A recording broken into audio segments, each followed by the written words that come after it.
What a fantastic discussion. What a fantastic discussion we have had over the past few days on the Oxford Africa Business Forum. Here is a very warm virtual applause for all our speakers and attendees. There it is. Thank you. Jide, what did you enjoy over these 2 days? Sanjida, I enjoyed the conversations and the debates. A lot of people had debates about Nigerian jollof rice. A lot of people did, and pilau rice from East Africa. But I also enjoyed our surprise guest attendee during the innovating the finance session. She was the 5th panelist, let me put it that way. But it really shows how we're able to be together even through this pandemic. But what a great 2 days of conversation we've had. Thank you to all our speakers for sharing your expertise and insights with us.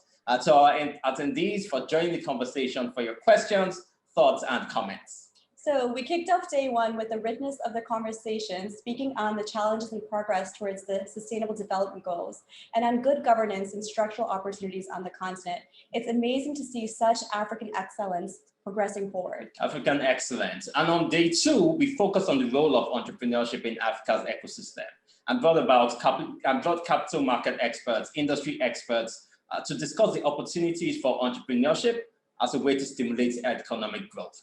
Thanks to GB of Flutterwave, Africa's latest unicorn, on a rich conversation on operating on the continent. Benjamin of Nala, Tosin of Endeavor, Lou of Founders Factory for discussing entrepreneurship in Africa. Thanks to our amazing experts on capital markets, Arun Maote, Ms. Johnson, who shares deep insights on the opportunities for capital to unlock economic value on the continent, to E, Saad, Kritika, and Bobo on the Innovating Investment Gap session. Thanks to Echo, Brian, Nuno, who spoke through the new frontier in Africa and why more and more organizations are investing on the continent. Thanks, Sanjida. And we understand how important stories are and how critical narratives on Africa should be written from the inside out. On the business of media and entertainment, we discussed rewriting our African narrative and insights from media practitioners and executives. A huge thanks to Mo Abudu, Pearl Tusi, and Kemi Adetiba. Again, a warm thank you to all our attendees for sharing your mental space with us, for giving us your time for 2 days, asking important questions, engaging in this important dialogue. We appreciate you, and on behalf of Oxford Saïd, we thank you. And to all the behind-the-scenes staff that brought both days together, day 1 and day 2, a big thank you. To the Oxford Africa Alliance Committee, including students, staff, faculty, thank you for your time, your commitment, and contribution. This would not have been possible without you. Thank you. A virtual applause. And now we have the pleasure to reintroduce our final speaker that will provide closing remarks. Dean Peter Tufano joined us as Dean of the Saïd Business School at the University of Oxford in July of 2011. Peter had believed, and I quote, "Business schools have to have a purpose. And for us, that purpose is to work with businesses and leaders to advance economic prosperity, economic and social justice, and planetary well-being." Throughout his tenure, he has advocated for just that. His notable successes, including the expansion of the executive building, the conception of the Oxford Foundry, a center for entrepreneurship, and the Global Opportunities Threat Oxford program, the Creative Destruction Lab, and so much more. But of note, his most remarkable success has been his commitment to creating a cohort that is balanced and representative of the world. Representation, diversity, and inclusion matters. Numbers matter. And with this, we look at the Dean's past and present. In 2011, when the Dean arrived, the MBA cohort consisted of 24% women and less than 5% men. As a woman, I now represent the 47% of women that are a part of this year's MBA cohort. And as an African, I represent the 12% of the cohort who are African.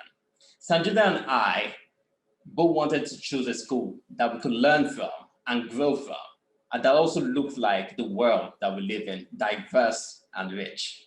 At Oxford Saïd, we can truly say we're immersed in a uniquely global classroom, and we would not be here if it hadn't been for Dean Tufano's vision and leadership. His determination and fight to balance the scales, because he, like many of us, believe having female and African leadership play a fundamental part of growth and prosperity globally and in business in particular. After all, Dean Tufano said it best, you can't solve the biggest problems of the world if you ignore women in Africa. Although he's stepping down after having completed his 2 terms as Dean of Saïd Business School, we know he will continue to keep fighting to ensure everyone has a seat at the table. Also, fortunately for us, he will remain a member of the faculty. It is our sincere and humble pleasure to reintroduce Dean Peter Tufano as he provides his last as well as this year's final marks for the Oxford Africa Business Forum. We would like to reserve the final virtual applause to you. Thank you for your service. Over to you, Dean Tufano. Thank you, Judy. Thank you, Sanjida. Thank you all. And so I want to start with thank yous because I know that you've just given them, but you can never thank people enough. Thanks to the audience for coming out this weekend. Thank you to the sponsors and partners who've joined us. Thank you to the speakers from all over the globe and especially from across Africa. Thank you to the staff, the amazing staff that's done all this great work. Thank you to the organizing committee. Thank you to you two for your leadership. Special thanks to Tammy Brophy, who, as we all know in the background, has made this happen. These events don't happen by themselves. They take a lot of work. They take a lot of commitment. They take a lot of energy and the success. And I've watched probably 70, 80% of what's happened in the last 2 days.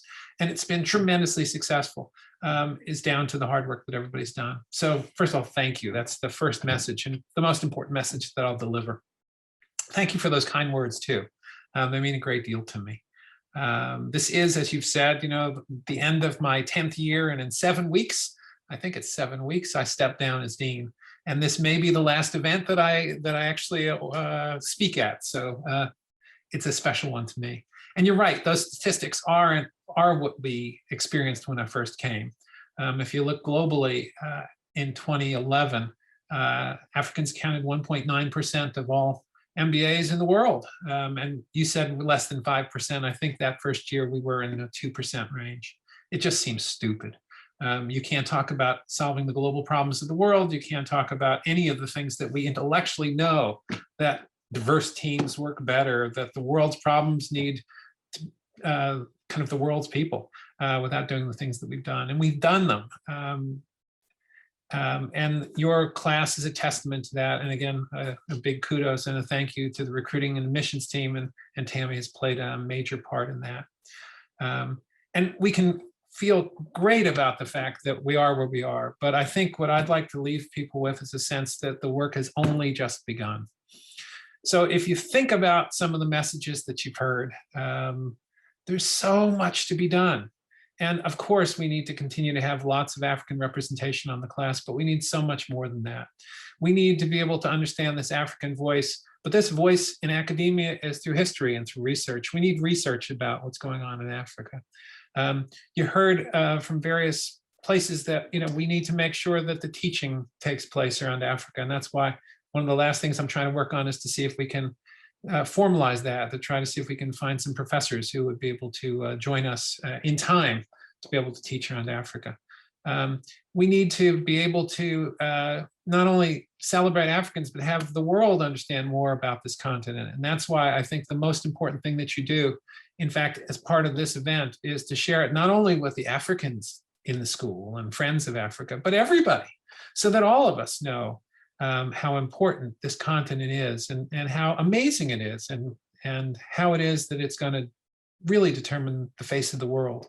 One of the interviews I was very fortunate to do today was with Achaleke, whom I'm proud to call a friend, the partner at McKinsey who runs the Africa practice. And and this book is just a fabulous testament to what the future holds for Africa. So I think the future is amazingly bright for the continent. There'll be ups and downs, and I think the future is amazingly bright for Saïd Business School. And I think the future of the school is made brighter by the fact that you're here, the two of you are here, and that you represent the spirit of the school. So I am, will be sad when I step down. There's no question about that, and tears will be shed.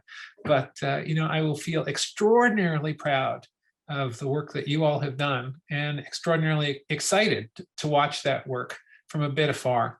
I will continue to be working on things in Africa, probably even more so after I step down as dean, but stay tuned and watch this space for perhaps some more on that. because this commitment that I've made personally and the school has made institutionally to Africa is not something that's going to go away tomorrow. So I just, again, want to thank everybody for all that you've done, and thank you for those kind words. But the kind words aren't for me. They're, all the things that you described, they're really the reflection of a tremendous amount of teamwork by a great set of faculty, a great set of staff, and a great set of students and alumni. So those will all stay in place, and I'm sure a new leader will see the wisdom of what we've been doing. And so I, as I said, look forward to lots of exciting Africa Business Conferences in the future, where I'll get to join them and watch them with great pride. So thank you both. Thank you. Thank you.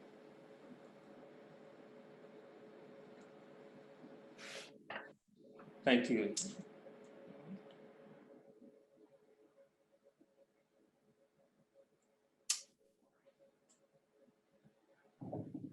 And is that it? Well, thank you, All right, thank you, Tufano. Tufano. It's been such a pleasure. Yeah, and a final applause. Yeah, a final applause to all the Bye-bye. attendees, to you. Okay, thanks everybody. And let's get Tammy on. Come on, Tammy, get on screen. Come on.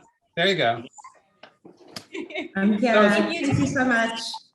For those of you who haven't seen Tammy Brophy, who has been at virtually every, I think the first one or two, you weren't quite, I think the first one or two we did before you.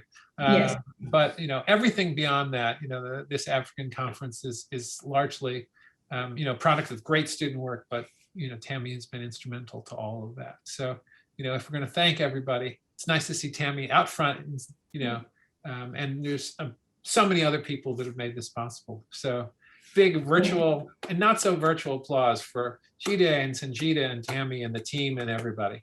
So everybody, I wish we could be in the lobby, in a normal year, we would come out of the Nelson Mandela Lecture Theater, named after that amazing man who kind of led the southern part of, for South Africa. And we would congregate, and there'd be noise, and there'd be kind of drinks, and there'd be food, but not this year, not that way.